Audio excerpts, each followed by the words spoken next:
নমস্কার। বিজ্ঞান ও প্রযুক্তি অনুষ্ঠানে আপনাদের সবাইকে স্বাগত জানাই। আজকের আমাদের আলোচনার মূল বিষয় হচ্ছে লাইফাই অ্যান্ড ওয়্যার ফ্রি। আমরা যে অপটিক্যাল টেকনোলজির কথা বলছি সেটা নিয়ে আজকে আমরা আলোচনা করব। আর এই আলোচনায় আজকে আমাদের সঙ্গে রয়েছেন বিশঙ্কব্রত ভৌমিক মহাশয়। আমরা ওনার কাছ থেকে অনেক কিছুই জানার চেষ্টা করব। আপনাকে স্বাগত জানাই। নমস্কার। আমরা আজকে লাইফাই নিয়ে কথা বলছি, বিষয়টা আসলে কি?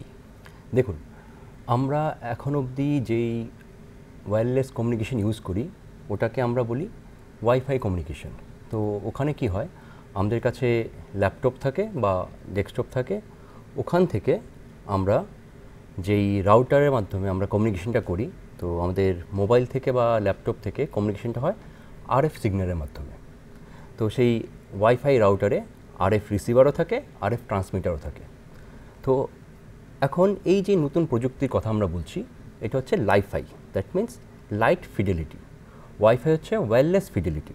সো এখানে লাইফাইয়ে আমরা লাইটের মাধ্যমে আমাদের সিগন্যালটা আমাদের কম্পিউটার থেকে বা ল্যাপটপ থেকে বা মোবাইল থেকে আমরা আমাদের পরবর্তী যেই ডেস্টিনেশন ওখানে পৌঁছানোর চেষ্টা করছি, এবং একইভাবে লাইটের মাধ্যমেই আমরা আমাদের যেই কমিউনিকেশন বা যা দরকার ডাটাগুলি আমরা ওখান থেকে আমাদের ল্যাপটপে আনার চেষ্টা করছি। ওটাই হচ্ছে লাইফাই কমিউনিকেশন। আচ্ছা, এই যে তার সঙ্গে সঙ্গে যে আমরা যে নিত্য নতুন ওয়্যারলেস যে কমিউনিকেশনের কথাও যে বলে থাকি, সেই বিষয়টাও কি এটার সঙ্গে জড়িয়ে রয়েছে? হ্যাঁ, ওখানে ওইটা ওয়্যারলেসই হয়। তো এই ক্ষেত্রে আমরা যা বলছি আর কি, লাইফাই বেসিক্যালি একটা অপটিক্যাল ওয়্যারলেস কমিউনিকেশন। আচ্ছা। তো যেহেতু ওটা লাইটের মাধ্যমে হচ্ছে, তো স্পেশালি এই একজন প্রফেসর, জার্মানির প্রফেসর হারাল্ড হাস, উনি প্রথম এই লাইফাই নামটা দিয়েছিলেন। তো বেসিক্যালি ওটা ওয়্যারলেস অপটিক্যাল কমিউনিকেশন, কিন্তু উনি স্পেসিফিক্যালি এই নামটা লাইফাই দিয়ে আমাদের কাছে তুলে ধরেছে। আমরা তো ধরুন না এই লাইফাই শব্দটা নতুনভাবে শুনছি, তার সঙ্গে আমাদের বেশ পরিচিত হচ্ছে ওয়াইফাই। তো ওয়াইফাই আর লাইফাই ডিফারেন্সেসটা কোথায়? আচ্ছা, ডিফারেন্সটা হচ্ছে ইন ওয়াইফাই কমিউনিকেশন আমরা যেই কমিউনিকেশনটা করি ওটা আরএফ সিগন্যালের মাধ্যমে হয়, রেডিও ফ্রিকোয়েন্সির মাধ্যমে। কিন্তু এখানে লাইফাইয়ে ওটা হচ্ছে আমাদের লাইটের মাধ্যমে। ধরুন আমাদের ভিজিবল লাইট, আমাদের যে এখানে বাল্ব আছে, যে কোনো লাইট আছে, এর মাধ্যমেই কমিউনিকেশনটা সম্পন্ন হয়ে যাচ্ছে। এখানেই আছে আমাদের লাইফাই কমিউনিকেশন। এটাই রয়েছে পার্থক্য। হ্যাঁ, এটাই। তো কতদূর নিরাপদ এই লাইফাই ব্যবহার করার ক্ষেত্রে? মানে ওয়াইফাই থেকে কি সেটা সুরক্ষিত, নাকি মানে কি বলবো সেটাকে? না, সুরক্ষার দিকে দেখতে গেলে লাইফাই অনেকটাই সুরক্ষিত। কারণ দেখুন, আমরা এই ঘরের ভিতরে আমরা যদি ওয়াইফাই রাউটার একটা ইউজ করি, তখন ওটা আমাদের যে ওয়াল পেনিট্রেট করেও বাইরে চলে যাচ্ছে। তো আমাদের বাইরে যে কেউ বসেও যদি কেউ ওটাকে মানে আমাদের যেই ডাটা আমরা ইউজ করছি ওটা দেখতে চায়, ওটা দেখতে পারে। কিন্তু লাইফাই যেহেতু লাইটের মাধ্যমে হয়, যদি দরজা জানালা সব বন্ধ করে দিই, কোনো আলোই বাইরে প্রবেশ না করতে পারে বা না যেতে পারে, তখন পুরোটাই সুরক্ষিত আমাদের ঘরের ভেতরেই থাকবে। এটা গেলো একটা পার্ট। প্লাস আরও যদি ফার্দার আমরা ভাবি, যেমন বিভিন্ন হসপিটাল বা অন্য সিনারিওতে যেখানে আরএফ সিগন্যাল থাকলে হয়তো কোনো ইন্টারফারেন্স হতে পারে ওদের কোনো মেশিনারির সঙ্গে, কিন্তু লাইফাই থাকলে এটা সম্পূর্ণভাবে সুরক্ষিত। এটা অন্য কোনো জায়গায় অন্য কিছুর সাথে কোনো ইন্টারফেয়ার করে না। এটা এখানে সুরক্ষা। তো এই যে লাইফাইয়ের কথা আমরা বলছি, সেটা কি কমন পিপলরা ব্যবহার করতে পারে? হ্যাঁ, কম্পিউটার ব্যবহার করতে পারে, কিন্তু এটা এখনও টেস্টিং ফেজ আর প্লাস মানে বেশি এত প্রসার হয়নি। কিছু জায়গাতে হয়েছে, কিন্তু এসব বেশি প্রসার হয়নি। এখানে বলতে গেলে একটা কথা বলতে হয়, আমাদের লাদাখে একটা গ্রাম, এটা একটা পাহাড়ের অপোজিট সাইডে ছিল। তো ওখানে টাওয়ার লাগানো অনেক অসুবিধা ছিল, কারণ ওখানে কারেন্টের কানেকশন নিতে হবে, প্লাস টাওয়ার বানাতে হবে, আরএফ সিগন্যাল লাগবে, অনেক কিছু দরকার হয়। ওখানে কি হয়েছে, তারা এই লাইফাইয়ের মাধ্যমে পাহাড়ের উপরে একটা এই ট্রান্সমিটার আর রিসিভার লাগিয়ে দিয়েছে। তো একদিক থেকে লাইটটা গিয়ে ওখানে পাহাড়ের উপরে যায়, ওখান থেকে লাইটটা আবার তারা ওই যে গ্রামে যাওয়ার কথা ওখানে তারা কমিউনিকেটটা করছে। তো এখানে অনেক সুবিধা হয়েছে এই লাইফাই হওয়ার কারণে। আচ্ছা, তাহলে এই যে আমরা লাইফাইয়ের কথা যে বলছি, সেটা কতটুকু ইকো ফ্রেন্ডলি? এটা ভালোই, মানে এটা ইকো ফ্রেন্ডলি অবশ্যই। কারণ আবার বলছি, যেহেতু এটা লাইটের মাধ্যমে হচ্ছে, এর মধ্যে আরএফ সিগন্যাল নেই। তো আমরা অনেক সময় শুনি যে আরএফ হ্যাজার্ড, ডাব্লিউএইচওর মাধ্যমে এখানেও লেখা আছে যে আরএফ সিগন্যাল থেকে একটু আমাদের সাবধান থাকা দরকার। ওই জায়গায় দাঁড়িয়ে লাইট খুবই নিরাপদ, এবং আমাদের ভিজুয়াল লাইট আমরা যেরকম ইউজ করি ওটা এরকমই থাকবে। জাস্ট আমরা ঘরের ভিতরে যেমন বাল্ব লাগাই, এরকম একটা বাল্বের মতো এই জিনিস লাগিয়ে দেবো, ওখান থেকেই আমাদের সব কমিউনিকেশন সম্পন্ন হবে।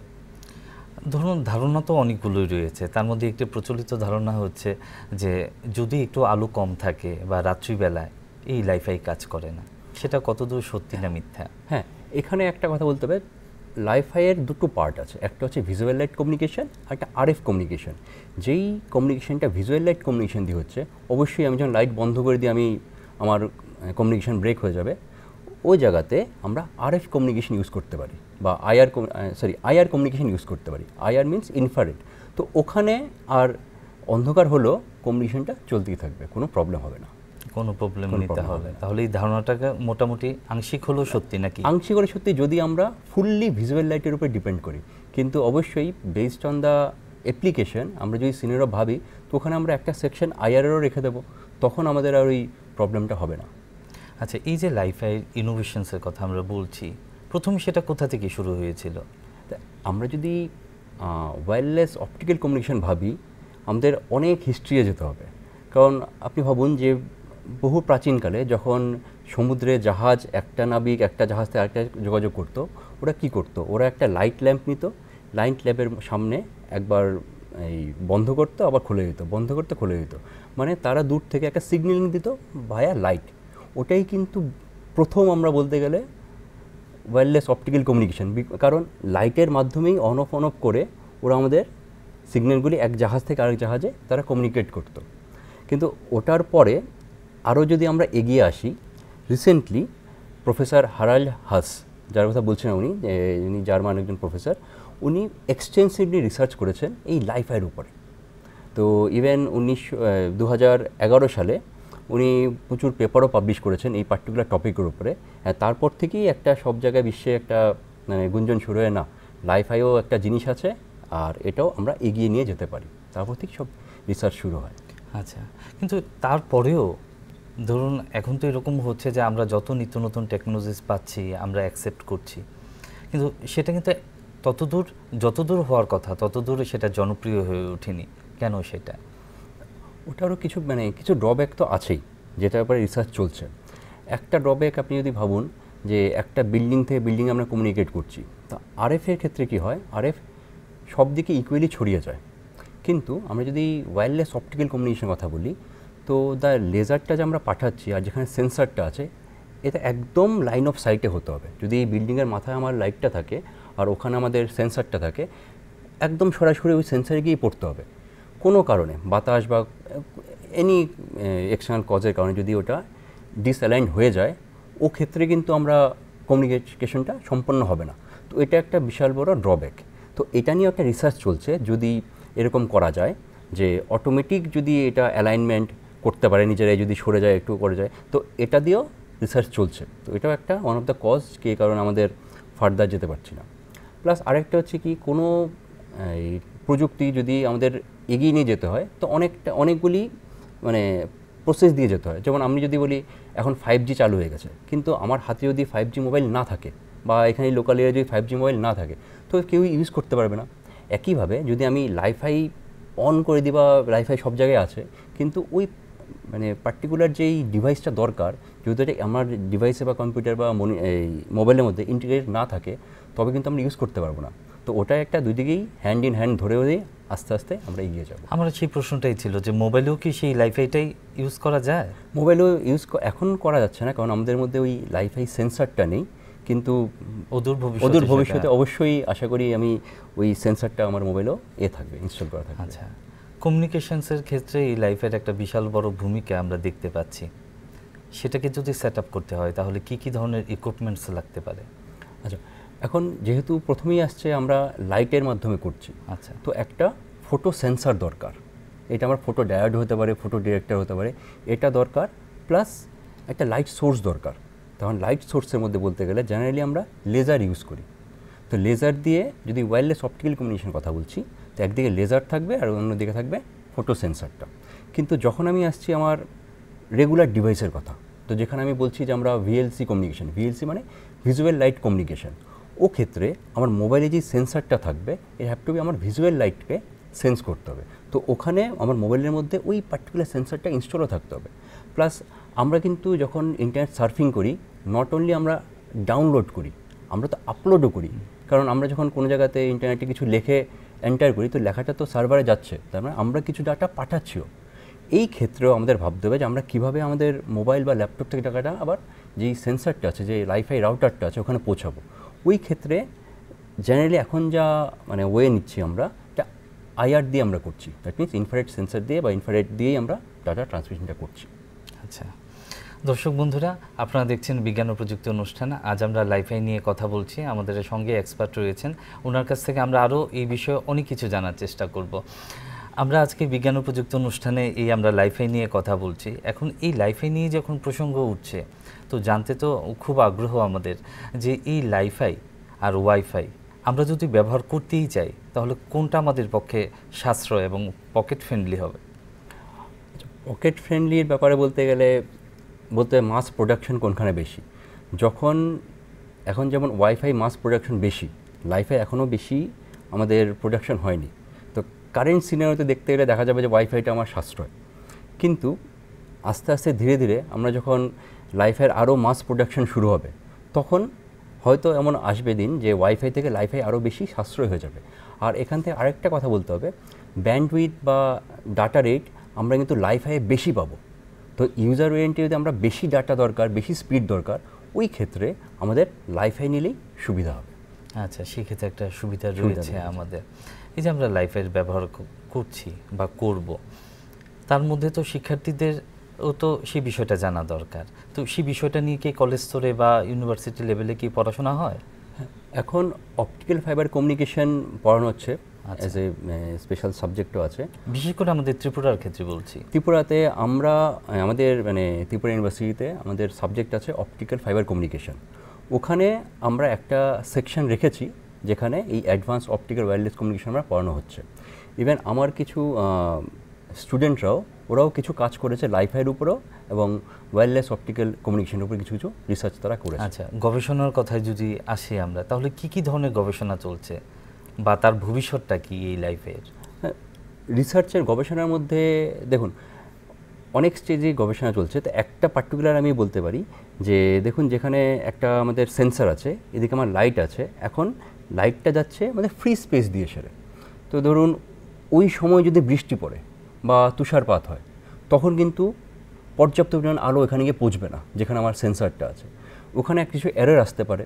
তো এই এররগুলি কীভাবে ওভারকাম করা যায়, এটা নিয়েও ভীষণ রিসার্চ চলছে। প্লাস আপনি ভাবুন যে অনেকটা ডিস্টেন্স, এখানে টেম্পারেচারে ভেরিয়েশন হতে পারে। এই টেম্পারেচার ভেরিয়েশনের জন্য যে লাইটটা পাস করছে ওখানেও অনেক প্রবলেম হতে পারে। কিছু লাইট গেল, কিছু স্ক্যাটার হয়ে দূরে চলে গেল। ইভেন যদি ধুলোর ঝড় হয়, ওই ক্ষেত্রেও কিছু লাইট স্ক্যাটার হয়ে দূরে চলে যেতে পারে। তো এই জিনিসটা কীভাবে ওভারকাম করা যায়, এটা নিয়েও অনেক রিসার্চ চলছে। ত্রিপুরাতে কি হচ্ছে? ত্রিপুরাতে আমরা একটা কাজ করেছি, আমরা একটা রিসার্চ করেছিলাম, আমার এক পিজি স্টুডেন্ট এ নিয়ে কাজ করেছিল। আচ্ছা, এখন তো ধরুন আমরা জেনারেশন টু জেনারেশন এগিয়ে যাচ্ছি, 5th জেনারেশনের পর আমরা 6th জেনারেশনের দিকেও যাচ্ছি এবং আশা করছি আরও জেনারেশন আমরা পেরিয়ে যাব। এই যে 6th জেনারেশনের কথা আমরা যদি ধরে নিই, তাহলে এই লাইফাইটা কি এটার একটি অংশ? হ্যাঁ, 6G কমিউনিকেশনে এই লাইফাই একটা গুরুত্বপূর্ণ পার্ট হতে পারে, কারণ IEEE স্ট্যান্ডার্ড 802.15.7 এটা কিন্তু এখন স্ট্যান্ডার্ডাইজ করে দিয়েছে এই ভিজুয়াল লাইট কমিউনিকেশনের জন্য। ওখানে অনেক জায়গাতে অনেক গবেষকরা মনে করছেন যে 6Gর সাথে লাইফাই হাতে হাত ধরেই এগিয়ে যাবে, কারণ যখন ডাটা রেট বাড়ছে, 6G মানে এখন 5G যে ডাটা রেট আছে এর থেকে আরও বেশি ডাটা রেট। তো ডাটা রেট যখন বাড়ছে, তখন কোনো না কোনো জায়গাতে আমাদের অপটিক্যালের দিকেই নির্ভর হয়ে চলে যেতে হবে, তখন লাইফাই অবশ্যই আমাদের সামনে আসবে। আচ্ছা, এই যে আন্ডার ওয়াটার কমিউনিকেশনসের কথা যদি আমরা ধরে নিই, তাহলে সেই ক্ষেত্রে লাইফাই কতদূর কার্যকর? আন্ডার ওয়াটার কমিউনিকেশনে খুবই কার্যকর, কারণ ইভেন কিছুদিন আগে আমাদের এই মিনিস্ট্রি অফ ডিফেন্স থেকে একটা প্রজেক্ট দিয়েছেন IDEX-এর আন্ডারে, এই লাইফাই কমিউনিকেশনের উপরই একটা প্রজেক্ট দেওয়া আছে একটা এই স্টার্ট আপ কোম্পানিকে, যারা নেভিতে যেই জলের নিচে যেই কমিউনিকেশনগুলি হয় ওখানে তারা রিসার্চ করে ওখানে তারা ডিভাইস প্রডিউস করবে বা ওখানে দিচ্ছে। তো এখানে যেহেতু জলের নিচে অনেক সময় RF সিগন্যাল ঠিকঠাক পৌঁছতে পারে না, কিন্তু আলো অনেকটা নিচেই পৌঁছতে পারে, ওই ক্ষেত্রে লাইফাই বা আমাদের ফ্রি স্পেস অপটিক্যাল কমিউনিকেশন বা ওয়্যারলেস অপটিক্যাল কমিউনিকেশন খুবই কার্যকর হবে। আচ্ছা, এবার আসি অ্যাপ্লিকেশনসের কথায়। কোথায় কোথায় সেই ব্যবহারটা হয়ে থাকে লাইফাই? দেখুন, একটা ব্যবহার তো হয়ে গেল আমাদের বিভিন্ন বড় বড় বিল্ডিংয়ের মধ্যে কি হয়, আমাদের ওয়্যারলেস বা এই RF সিগন্যাল পেনিট্রেট করতে পারে না, ওই ক্ষেত্রে আমি যদি জাস্ট ছোটো ছোটো কিছু এলইডি বাল্ব উপরে লাগিয়ে দিলাম, তো বিভিন্ন ব্লক হয়ে গেলো, আমার লাইট পড়ছে, ওখানে আমার মোবাইল আছে, ওই মোবাইলের মধ্যেই লাইটটা দিয়ে ডাইরেক্ট কমিউনিকেশন হচ্ছে, ওখানে খুব ভালো কমিউনিকেশন হতে পারে। আর ইভেন যেহেতু এটা লাইটে ইন্টারফারেন্স হবে না, আর স্পিডও খুব বেশি হবে, ওখানে একটা কমিউনিকেশন আছে। আরেকটা হচ্ছে আমাদের এই বিভিন্ন রিমোট এরিয়া, যেমন এই এখানে একটা গ্রাম আছে, এখানে খুব বড় জঙ্গল, তো এখানে ভেতর দিয়ে টাওয়ার বানানো খুবই কষ্টকর বা প্রবলেমেটিক হতে পারে, বা ফাইবার যদি মাটি খুঁড়ে ফাইবার লে ডাউন করা একটা ঘন জঙ্গলের মধ্যে দিয়ে অনেক প্রবলেম হতে পারে বা অনেক ইস্যু আসতে পারে। ওই জায়গাতে যদি আমি উপরে একটা জাস্ট ওয়্যারলেস কমিউনিকেটর লাগিয়ে দিই, অবভিয়াসলি অপটিক্যাল ওয়্যারলেস কমিউনিকেটর, তো দূর থেকে ওখানে কানেক্ট হলো, ওখান থেকে আমাদের গ্রামে কানেক্ট হয়ে যাবে। তো এটা অনেক ভালো অ্যাপ্লিকেশন দেখা যেতে পারে। প্লাস বিভিন্ন স্পেসে, যেমন আমরা এই চন্দ্রায়ন 3 বা চন্দ্রায়ন 2 আমরা যে করলাম, যে ওখানে চন্দ্রায়ন 3তে যে প্ল্যান আছে, যদি কোনো স্পেস টু বা স্যাটেলাইট টু স্যাটেলাইট কমিউনিকেশন হয়, ওখানেও ডাইরেক্ট ওয়্যারলেস অপটিক্যাল কমিউনিকেশন খুবই ভালো কাজে আসতে পারে। আচ্ছা, এই যে লাইফাই ব্যবহারের ক্ষেত্রে আমাদের ভারতবর্ষ কিংবা আমাদের ত্রিপুরা কত দূর এগিয়ে রয়েছে? ভারতবর্ষ বলতে গেলে আমি তো একটা দিলামই, লাদাখের ওই গ্রামে তারা ইউজ করেছে এবং তারা খুব ভালো স্পিড পেয়েছে। ইভেন আমাদের গুজরাটে একটা গ্রামের মধ্যে, ওখানেও তারা লাইফাই ইউজ করে খুব ভালো ব্যান্ডউইথ পাচ্ছে। আর ওখানে প্রবলেমটা কী ছিল, স্যালাইন ওয়াটার ছিল, তো ওখানে মানে ফাইবার বেছানো অনেক প্রবলেম ছিল, যে গুজরাটের কথা বলছি। তো ওখানে ওয়্যারলেস অপটিক্যাল কমিউনিকেশন দিয়ে তারা ভালো ব্যান্ডউইথও পাচ্ছে এবং মানে অনেক এই ইন্টারনেট ব্যান্ডউইথ যে দরকার ওটা তারা ক্যাটার করছে ওখানে লাইফাই। বেসিক্যালি কোন কোন দেশে এর নেতৃত্ব দিচ্ছে লাইফাইকে ডেভেলপ করার ক্ষেত্রে? রিসার্চে আমাদের জার্মানি এগিয়ে রয়েছে, জার্মানি এতে খুবই কাজ করছে। ইভেন জার্মানিতে তারা বিভিন্ন ইন্ডাস্ট্রিতেও তারা লাইফাই বা এই ভিজুয়াল লাইট কমিউনিকেশন বা ওয়্যারলেস অপটিক্যাল কমিউনিকেশন ইউজ করছে। ইভেন ভেহিকেল টু ভেহিকেল কমিউনিকেশনও এই লাইফাই তারা ইউজ করছে। ভবিষ্যতে আমরা আর কি দেখতে পারবো এই বিষয়ে? ভবিষ্যতে আমি তো আশা করছি ভবিষ্যতে এরকম হবে, আমাদের ঘরের ভিতরে যেই বাল্ব আছে বা লাইট আছে, ওখানে আমি জাস্ট ওই পার্টিকুলার ডিভাইসটা লাগিয়ে দেবো, আর ওখান থেকেই আমাদের মোবাইলে আমরা ইজিলি ইন্টারনেট অ্যাক্সেস করতে পারবো। এটা তো হচ্ছে ফাইনাল গোল। এখন সব কিছুরই আস্তে আস্তে ধাপে ধাপে এগিয়ে যাবে। তো আমার প্রথম ধাপে আশা করি যে 6G কমিউনিকেশন আছে, ওর সাথে লাইফাই একটু হ্যান্ড ইন হ্যান্ড কিছুটা এগিয়ে যাবে। আচ্ছা, এই যে বেতার বা রেডিওর যে একটা সিস্টেম রয়েছে, সেই ক্ষেত্রে কি মানে কোনো প্রতিহত বা বাধা বা ব্যাঘাত ঘটাতে পারে এই লাইফাই? না, আমি মনে করি যে দুটোই একটা একটা পরিপূরক। যখন আমাদের ব্যান্ডউইথ বেশি দরকার হবে, ওখানে আমরা লাইফাই ইউজ করলাম। যেখানে আমাদের ব্যান্ডউইথ কম দরকার, ওখানে তো আমাদের এক্সিস্টিং ওয়াইফাই আছেই। তো ওই ক্ষেত্রে আমার মনে হয় না যে একটা একটা ব্যাঘাত করে, বরঞ্চ একটা একটা হাতে ধরে আরও এগিয়ে যেতে পারে। এবার সূর্যালোকের কথা ধরি, আমরা রিনিউয়েবল এনার্জির কথা শুনে থাকি, তো সেটা কতদূর কার্যকরী ভূমিকা রাখতে পারে এই লাইফের ক্ষেত্রে? ওকে, তো এখানে রিনিউয়েবল এনার্জির কথা বলছি, আবার আসছি আমি লাদাখের যে ওই প্রজেক্টটাতে। ওখানে যে পাহাড়ের উপরে যেই ইনস্টলেশনটা করা হয়েছে, ওখানে পুরো যে ব্যাটারি সেট আপ পুরোটাই সৌর আলোক এই দ্বারা নিয়ন্ত্রিত। তো ওখানে যে ব্যাটারি তারা রিচার্জও হচ্ছে পুরো একদম সূর্য আলোক দিয়ে সেরে, ওখানে কোনো এক্সটার্নাল কোনো পাওয়ারেরও দরকার হচ্ছে না, জাস্ট ওইটা সেট আপ করা আছে। আর মেনটেন্যান্সও খুব লো, তো ওটা তো মানে আমাদের রিনিউয়েবল এনার্জির মধ্যেই পড়ছে, ওটা দিয়েই ওটা পুরো কাজ করছে। এডুকেশনাল সেক্টরে কি এই নিয়ে কোনো কাজ হচ্ছে? এডুকেশন সেক্টরে তো রিসার্চে তো কাজ হচ্ছেই, প্লাস এই পার্টিকুলার যে আমি আবার লাদাখেই ফিরে যাচ্ছি, মানে সেই টিচিং লার্নিং প্রসেস বা অন্য কিছু স্টুডেন্টদেরকে ডেভেলপ করার জন্য রিসার্চ তো চলছেই। আচ্ছা, রিসার্চ চলছে, বহু রিসার্চ চলছে বিভিন্ন আমাদের এই স্বনামধন্য ইউনিভার্সিটি এবং কলেজেই ভারতবর্ষে এ নিয়ে রিসার্চ চলছে। আচ্ছা, এই যে ওয়্যারলেস যে কমিউনিকেশনসের কথা আপনি বলছেন, এর কি বিভিন্ন দিক তো রয়েছে, আমরা শুনতেই পারছি বা আমরা জানি, সেই বিভিন্ন দিকগুলো কি কি রয়েছে একটু যদি বলেন সংক্ষেপে। এটা তো ধরুন না লাইফে হচ্ছে একটা দিক, তার সঙ্গে ওয়্যারলেস কমিউনিকেশনের মধ্যে তো আরেকটা চলছে আমাদের ওয়্যারলেস অপটিক্যাল কমিউনিকেশন, এটাও চলছে। তো ওয়্যারলেস অপটিক্যাল কমিউনিকেশনের মধ্যে লাইফাই যদি ধরি আমরা শুধু ঘরের ভিতরে ইউজ করছি, মানে স্মল রেঞ্জ মেবি 10 মিটার বা 20 মিটার দোকানে। আর আরেকটা এসপেক্ট হচ্ছে বহু দূরে দূরে একটা মানে কমিউনিকেশন সেন্টার থেকে আরেকটা communication centre more than 1 to 5 kilometre এত দূরে চলছে। ওখান থেকে আরও দূরে যদি আমরা পাঠাতে পারি, যে কাজটা আমরা ফাইবার দিয়ে করছি, ওটা উইদাউট ফাইবার জাস্ট ওয়্যারলেসলি এত দূরে আমরা ডাটা ট্রান্সফার করার চেষ্টা করছি। আচ্ছা, এই লাইফাইয়ের ক্ষেত্রে রেঞ্জটা কত দূর, মানে আমরা পরিসরের কথা যদি বলি? পরিসরের কথা বলতে যদি লাইফাই পার্টিকুলার যে ওয়াইফাইয়ের যে পরিপূরকটা বলছি, এটা 10 মিটার থেকে 20 মিটার, এটা আমাদের রেঞ্জ। কিন্তু প্রয়োজনে বাড়ানো যেতে পারে, কিন্তু একটা ঘরের পরিসর বা একটা হলের পরিসর তো এর বেশি হয় না, তো ওখানেই সীমাবদ্ধ থাকবে ওটা। এই যে লাইফের ব্যবহারের ক্ষেত্রে যে আমরা যে চ্যালেঞ্জগুলোর কথা আমরা শুনলাম, কি করে সেগুলি সমাধান করা যায়? তো একটা চ্যালেঞ্জ তো হচ্ছে যদি আমাদের আলো নিভে যায় তখন আমি ইউজ করতে পারছি না, তো ওখানে একটা ব্যাকআপ যে প্ল্যান আছে ওটা হচ্ছে আইআর, ইনফ্রারেড কমিউনিকেশন দিয়ে আমরা ওটাকে করব। আর বাকি আরেকটা যখন আমি মানে বাইরে ফ্রি স্পেস অপটিক্যাল কমিউনিকেশনের কথা বলছি, ওখানে একটা হয় কি যে এই লাইন অফ সাইট দরকার, ওটা অনেক সময় নড়ে যায়, তখন কমিউনিকেশন হয় বিঘ্ন হয়ে যায়। তো ওই ক্ষেত্রে যদি আমরা এমন কোনো সিস্টেম বা সেট আপ ডেভেলপ করতে পারি যে যদি আমার লেজারটা মুভ করছে একইভাবে আমার যেই সেন্সারটা আছে ওটাও ট্র্যাকিং করে সে নিজেকে অ্যালাইন করতে পারে, ওটাও একটা বহুত বড় মানে চ্যালেঞ্জ, এবং ওটা তো কাজ হচ্ছে। আচ্ছা, কেউ যদি ধরুন এই লাইফাই নিয়ে পড়াশোনা করতে চায় তাহলে শিক্ষার্থীরা কি করতে পারে, কিভাবে এগিয়ে যাবে সেটা? বেসিক্যালি এটা হচ্ছে কমিউনিকেশনের পার্ট। তো যারা ইলেকট্রনিক্স অ্যান্ড কমিউনিকেশনে পড়াশোনা করছে এরা যখন পরবর্তীকালে কমিউনিকেশনে স্পেশালাইজেশন নেবে, ওখানের একটা সেকশন থাকবে ওয়ার্ড কমিউনিকেশন, একটা হচ্ছে ওয়্যারলেস কমিউনিকেশন। তো এই ওয়্যারলেস কমিউনিকেশনের মধ্যে এই পার্টটা পড়বে। আবার ওয়ার্ড কমিউনিকেশন আমরা যে বলি যে অপটিক্যাল ফাইবার কমিউনিকেশন, এর নলেজও ওখানে প্রয়োজন পড়বে। তো বেসিক্যালি কমিউনিকেশনের পুরো নলেজটাই দরকার হবে যদি পড়তে হয়। আচ্ছা, অনেক অনেক কৃতজ্ঞতা আপনাকে আমাদের স্টুডিওতে আসার জন্য। তার সঙ্গে ধন্যবাদ জানাই আপনাদেরকেও যারা এতক্ষণ ধরে আমাদের সঙ্গে ছিলেন। আজকের আলোচনা আমরা এখানেই শেষ করলাম। সবাই ভালো থাকবেন। নমস্কার।